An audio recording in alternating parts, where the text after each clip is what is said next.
സൂര്യകാന്തി. ആര്യ വേഗം തന്നെ ദേവികയുടെ അടുത്തേക്ക് പോയി. ആ, നീ ഇത് എവിടെ പോയതാ? ഞാൻ കുറേ നേരമായി നിന്നെ വിളിക്കാൻ തുടങ്ങിയിട്ട്, ദേവിക പറഞ്ഞു. അത് പിന്നെ ഞാൻ അവിടെ. ആര്യ നിന്ന് വിക്കി. ആ, അതെന്തേലും ആവട്ടെ, നീ വേഗം വന്നേ, നമുക്ക് പോകാം. അല്ലടി, നിന്റെ ഗൗതം സാറിനെ കണ്ടോ?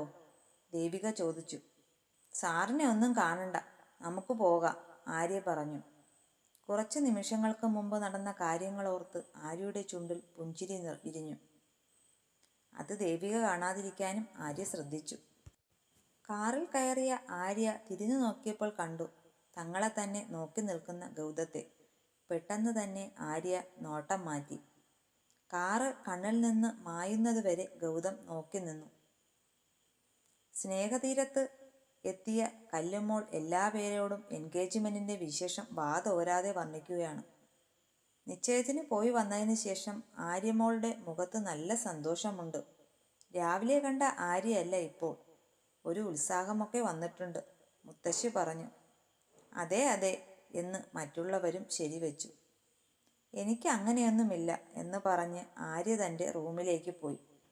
ബെഡിലായിരുന്നു ആര്യ ഗൗതത്തെ കണ്ടതു മുതലുള്ള കാര്യങ്ങൾ ആലോചിച്ചുകൊണ്ട് ബ്ലൗസിലായി ഒളിപ്പിച്ചു വെച്ചിരുന്ന താലി എടുത്തു നോക്കി. എന്നിട്ട് അവൾ അതിൽ അമർത്തി മുത്തി. പിന്നെയും ഗൗതവുമൊത്തുള്ള നിമിഷങ്ങൾ ഓർത്തപ്പോൾ ആര്യയുടെ ചുണ്ടിൽ നാണത്തിൽ കുതിർന്ന പുഞ്ചിരിയുണ്ടായി. ഫോൺ റിങ് ചെയ്യുന്ന ശബ്ദമാണ് ആര്യയെ ചിന്തയിൽ നിന്നുണർത്തിയത്. ഡിസ്പ്ലേയിലേക്ക് നോക്കിയപ്പോൾ അത് ദേവികയായിരുന്നു. ദേവികയുമായി സംസാരിച്ചതിന് ശേഷം ആര്യ പതിവ് പോലെ തൻ്റെ ജോലികളിൽ ഏർപ്പെട്ടു. അടുത്ത ദിവസം ഓഫീസിൽ പോകുവാൻ ആര്യയ്ക്ക് വലിയ ഉത്സാഹമായിരുന്നു. എത്രയും വേഗം ഗൗതത്തെ കാണണമെന്ന് ആര്യയ്ക്ക് തോന്നി. പക്ഷേ അന്ന് ഉച്ച കഴിഞ്ഞാണ് ഗൗതം ഓഫീസിലെത്തിയത്. ഓഫീസിലെത്തിയിട്ടും ഗൗതം ആര്യയെ മൈൻഡ് ചെയ്യാതെ തൻ്റെ ക്യാബിനിലേക്ക് പോയി. ഇത് കണ്ട ആര്യയുടെ മുഖം ബലൂൺ പോലെ വീർത്തു. എന്നാലും എന്നെ ഒന്നും നോക്കിയില്ലല്ലോ എന്ന് ആര്യ പരിഭവിച്ചു. അവൾ ഓരോന്ന് പിറുപിറുത്തുകൊണ്ട് വർക്കുകൾ ചെയ്യാൻ തുടങ്ങി. എന്താടി ഒറ്റയ്ക്കിരുന്ന് പിറുപിറുക്കുന്നത്? ദേവിക ചോദിച്ചു. ഒന്നുമില്ല, ആര്യ പറഞ്ഞു. എന്താ, നിന്റെ സാറ് വന്നത് കണ്ടില്ലേ? കണ്ടു. പിന്നെന്താ നിനക്കൊരു സന്തോഷമില്ലാത്തത്? ദേവിക ചോദിച്ചു. അത് സാറ് എന്നെ ഒന്ന് നോക്കിയതുപോലുമില്ല, ആര്യ പരിഭവത്തോടെ പറഞ്ഞു. എടീ, സാറിന് തിരക്കായിരിക്കും, ദേവിക പറഞ്ഞു. അതേസമയം ഗൗതം തൻ്റെ ചെയറിലായിരുന്നു രാവിലെ നടന്ന സംഭവങ്ങൾ ആലോചിക്കുകയായിരുന്നു.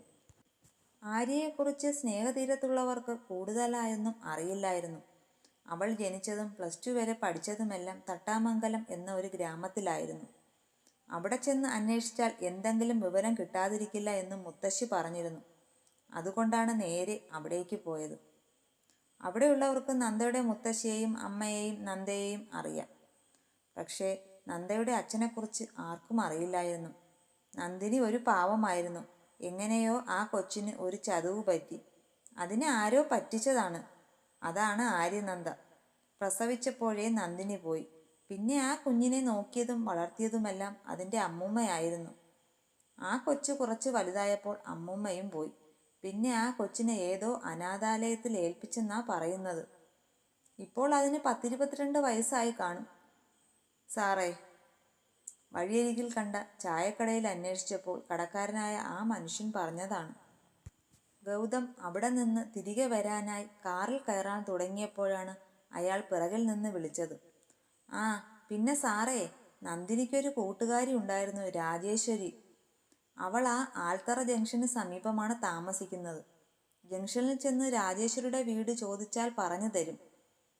ഇരുവരും ഒന്നിച്ചു പഠിച്ചതാണ്, അയാൾ പറഞ്ഞു. അല്ല സാറേ, സാറെവിടുന്നാ? അവരെ എങ്ങനെ അറിയാം? അയാൾ ചോദിച്ചു. ഞാൻ കുറച്ച് ദൂരേന്നാ. ഈ നന്ദിനി എൻ്റെ അമ്മയുടെ ഒരു അകന്ന ബന്ധുവാണ്. അമ്മയ്ക്കിപ്പോൾ അവരെ കാണണമെന്ന്. അങ്ങനെ അന്വേഷിച്ച് ഇറങ്ങിയതാണ്. എന്നാ ശരി ചേട്ടാ എന്ന് പറഞ്ഞ് ഗൗതം വേഗം തന്നെ കാറിൽ കയറി ആൽത്തറ ജംഗ്ഷനിലേക്ക് പോയി. ഇനി നിന്നാൽ കൂടുതൽ ചോദ്യങ്ങൾ ഉണ്ടാകുമെന്ന് ഗൗതത്തിന് അറിയാമായിരുന്നു.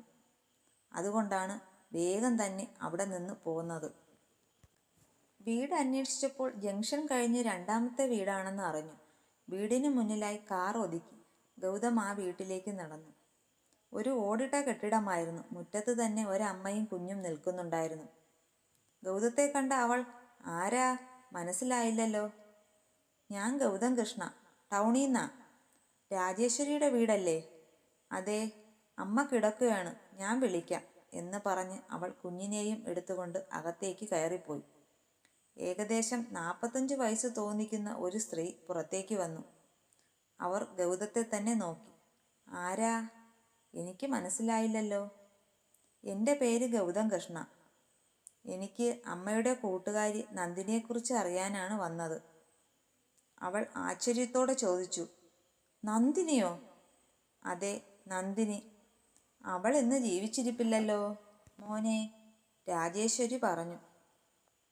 അത് എനിക്കറിയാം അമ്മേ. മോൻ കയറി വാ, അകത്തിരുന്ന് സംസാരിക്കാം. ഗൗതം അകത്ത് കയറി അവിടെ കണ്ട കസേരയിലായി ഇരുന്നു. മോന് നന്ദിനിയെ എങ്ങനെ അറിയാം? രാജേശ്വരി ചോദിച്ചു. എനിക്ക് നന്ദിനിയെ അറിയില്ല. അവരുടെ മകൾ ആര്യനന്ദയാണ് അറിയാവുന്നത്. നന്ദ എൻ്റെ ഓഫീസിലാണ് വർക്ക് ചെയ്യുന്നത്. ആര്യമോളോ? അവൾക്ക് സുഖമാണോ മോനെ? മുത്തശ്ശി മരിച്ചതിന് ശേഷം എല്ലാവരും ചേർന്ന അവളെ അനാഥാലയത്തിലാക്കിയത്. എൻ്റെ നന്ദിനിയുടെ മോള് എനിക്ക് എൻ്റെ സ്വന്തം മോളെ പോലെയായിരുന്നു. എനിക്ക് 2 പെൺമക്കളാ മോനെ. ഭർത്താവ് ഇവരുടെ കുഞ്ഞിലേ മരിച്ചുപോയി. ഓരോ വീട്ടിലും അടുക്കളപ്പണിക്ക് പോയി വളരെ കഷ്ടപ്പെട്ടാണ് ഞാൻ ഇവരെ വളർത്തിയത്. ആ പ്രാരാബ്ധത്തിലേക്ക് എനിക്ക് അവളെ കൂടി കൊണ്ടുവരാൻ വയ്യായിരുന്നു മോനെ. അനാഥാലയത്തിലാകുമ്പോൾ 3 നേരം ഭക്ഷണവും കിടക്കാൻ സ്ഥലവും ഉണ്ടല്ലോ. പോരാഞ്ഞിട്ട് അവൾ നന്നായി പഠിക്കുകയും ചെയ്യുമായിരുന്നു. എനിക്ക് അവളെ പഠിപ്പിക്കാനൊന്നും കഴിവില്ലായിരുന്നു മോനെ. അതുകൊണ്ടാണ് ഞാൻ അവളെ എൻ്റെ കൂടെ നിർത്താതിരുന്നത്. ആര്യമോൾക്ക് സുഖമാണോ മോനെ? എന്നിട്ട് മോള് വന്നില്ലേ മോൻ്റെ കൂടെ? രാജേശ്വരി ചോദിച്ചു. ഇല്ല, നന്ദയ്ക്ക് കുഴപ്പമൊന്നുമില്ല. അവൾ സ്നേഹതീരം എന്ന അനാഥാലയത്തിലാണ് താമസിക്കുന്നത്. ഞാൻ ഇവിടെ വന്നതൊന്നും അവൾക്ക് അറിയില്ല, ഗൗതം പറഞ്ഞു. അതെന്താ മോനെ? എനിക്ക് അവളെക്കുറിച്ച് കൂടുതൽ അറിയണമെന്നുണ്ട്. നന്ദയുടെ അച്ഛൻ? ഗൗതം ചോദിച്ചു. അപ്പോൾ അവർ ഒന്ന് ഞെട്ടിയതുപോലെ ഗൗതത്തിന് തോന്നി. നിങ്ങൾക്കറിയാമോ നന്ദയുടെ അച്ഛൻ ആരാണെന്ന്? രാജേശ്വരി ഒന്നും മിണ്ടാതെ തല കുനിച്ചിരുന്നു. ഇതിൽ നിന്ന് തന്നെ ഗൗതത്തിന് മനസ്സിലായി അവർക്ക് നന്ദയുടെ അച്ഛനെക്കുറിച്ച് അറിയാമെന്ന്. മോനെ, അത് എനിക്കറിയാം, നിങ്ങൾക്കത് ആരാണെന്ന് അറിയാമെന്ന്. എനിക്ക് ചില സംശയങ്ങളുണ്ട്. അത് തീർക്കാനാണ് ഞാൻ ചോദിക്കുന്നത്. ഞാനും നന്ദിനിയും ഒരുമിച്ചാണ് പഠിച്ചത്. അവളൊരു പാവമായിരുന്നു, ഒരു മിണ്ടാപ്പൂച്ച. 10ാം ക്ലാസ് കഴിഞ്ഞ് ഞങ്ങൾ 2 പേരും ടൈപ്പ്റൈറ്റ് പഠിക്കാൻ പോകുമായിരുന്നു. നന്ദിനിക്ക് ബുക്ക് വായിക്കുന്ന ശീലമുണ്ടായിരുന്നു. പഠിച്ചിട്ട് വരുമ്പോൾ എന്നും നമ്മൾ ആ ആൽത്തറയിലെ വായനശാലയിൽ നിന്ന് ബുക്ക് എടുക്കുമായിരുന്നു. അങ്ങനെ ഒരു ദിവസം അവിടെ വെച്ചാണ് ഞങ്ങൾ നന്ദകിഷോറിനെ കണ്ടത്. ആദ്യമൊന്നും ശ്രദ്ധിച്ചിരുന്നില്ല. പിന്നീടാണ് എനിക്ക് മനസ്സിലായത് നന്ദകിഷോറിൻ്റെ നോട്ടം നന്ദിനിയിലാണെന്ന്. അത് ഞാൻ അവളോട് പറയുകയും ചെയ്തു. അത് എൻ്റെ തോന്നലാണെന്ന് പറഞ്ഞ് നന്ദിനി തള്ളിക്കളഞ്ഞു. പിന്നീട് അവളും നന്ദകിഷോറിനെ ശ്രദ്ധിക്കാൻ തുടങ്ങി. അങ്ങനെ അവർ പ്രണയത്തിലുമായി. അവൾക്ക് എന്നും ഓരോ ബുക്കുകൾ നന്ദൻ സമ്മാനിക്കുമായിരുന്നു. നന്ദിനിയുമായുള്ള വിവാഹത്തിന് വീട്ടുകാരെ പറഞ്ഞ് സമ്മതിപ്പിച്ചു കൊണ്ടുവരാമെന്ന് പറഞ്ഞു പോയതാ. പിന്നീട് നന്ദൻ തിരിച്ചു വന്നിട്ടില്ല. ഏതോ വലിയ തറവാട്ടുകാരാണെന്ന് മാത്രമേ നന്ദിനിക്ക് അറിയാമായിരുന്നുള്ളൂ. അല്ലാതെ നന്ദനെക്കുറിച്ച് കൂടുതലൊന്നും അവൾക്ക് അറിയുമായിരുന്നില്ല. നന്ദൻ പോയതിനു ശേഷം നന്ദിനി ആകെ വിഷമത്തിലായിരുന്നു. ഒരു ദിവസം അവൾ എന്നെ കാണാൻ വന്നു. അന്നാണ് ഞാൻ അറിയുന്നത് അവളുടെ വയറ്റിൽ നന്ദൻ്റെ കുഞ്ഞുണ്ടെന്ന്. ഞാൻ ഞെട്ടിപ്പോയി. പക്ഷേ ഇതെങ്ങനെ? രാജേശ്വരി ചോദിച്ചു. തെറ്റു പറ്റിപ്പോയെന്നും പറഞ്ഞ് അവൾ നെഞ്ചുപൊട്ടി കരയുന്നത് ഇന്നും എൻ്റെ ഓർമ്മയിലുണ്ട്, രാജേശ്വരി നിറകണ്ണുകളോടെ പറഞ്ഞു. പക്ഷേ ഒരിക്കൽ പോലും അവൾ നന്ദനെ കുറ്റപ്പെടുത്തിയിരുന്നില്ല. നന്ദൻ തിരിച്ചു വരും എന്ന് പ്രതീക്ഷിച്ച് തന്നെയാണ് അവൾ ഓരോ ദിവസവും കഴിച്ചുകൂട്ടിയത്. പക്ഷേ ഇക്കാര്യങ്ങളൊന്നും വേറെ ആർക്കും അറിയില്ല, അവളുടെ അമ്മയ്ക്ക് പോലും. ഞങ്ങൾക്ക് 2 പേർക്കും മാത്രമേ ഇതറിയാവൂ. എന്തിന്? നന്ദന് പോലും അറിയില്ല അവന് നന്ദിനിയിൽ ഒരു കുഞ്ഞുണ്ടെന്ന്. പ്രസവത്തോടെ അവളും പോയി. നന്ദൻ ഇപ്പോഴും ജീവനോടെ ഉണ്ടോ എന്തോ, അതോ എവിടെയെങ്കിലും വേറെ കല്യാണമൊക്കെ കഴിച്ച് സുഖമായി ജീവിക്കുന്നുണ്ടാവും. കണ്ണീർ തുടച്ചുകൊണ്ട് രാജേശ്വരി പറഞ്ഞു. ഇല്ല അമ്മേ, നന്ദനങ്ങൾ ഇന്ന് ജീവനോടിരിപ്പില്ല എന്ന് പറഞ്ഞ് ഗൗതം തൻ്റെ പോക്കറ്റിലായിരുന്ന ഫോട്ടോ എടുത്ത് രാജേശ്വരിയെ കാണിച്ചു. ഇതല്ലേ നന്ദിനിയും നന്ദകിഷോറും? രാജേശ്വരി ആ ഫോട്ടോ വാങ്ങി നോക്കി. ഫോട്ടോ കണ്ട് അവരുടെ കണ്ണുകൾ വികസിച്ചു. ആ, ഇത് തന്നെ മോനെ. മോന് ഇതെവിടുന്ന് കിട്ടി? രാജേശ്വരി ചോദിച്ചു. ഇതെൻ്റെ അങ്കിളാണ്. നന്ദിനിയെ വിവാഹം ചെയ്യുന്നതിൽ തറവാടിയായ വല്യമാമ സമ്മതിച്ചില്ല.